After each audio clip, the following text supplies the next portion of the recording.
নমস্কার মাননীয়া শুভনন্দন, প্রণাম নেবেন। কালকে রাত্রেবেলা আপনার বক্তব্যটা শুনলাম। আপনি নাকি পরিযায়ী শ্রমিকদের বাংলায় ডাকছেন। তো আমি বর্তমানে রাজস্থানের রাজধানী জয়পুর থেকে বলছি, একদম ঠিক বিধানসভার সামনে থেকে।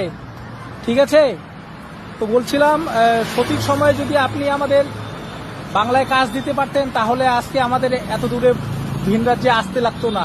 ঠিক আছে, আর দ্বিতীয়ত কথা, এখানে কোনো বাঙালির উপরে অত্যাচার হচ্ছে না। আমি একদম প্রকাশ্য দিবালোকে, এখন বাজে সন্ধ্যা 7টা, প্রকাশ্য দিবালোকে এখানে বাংলায় কথা বলছি, কোনো ধরনের কোনো প্রবলেম নেই।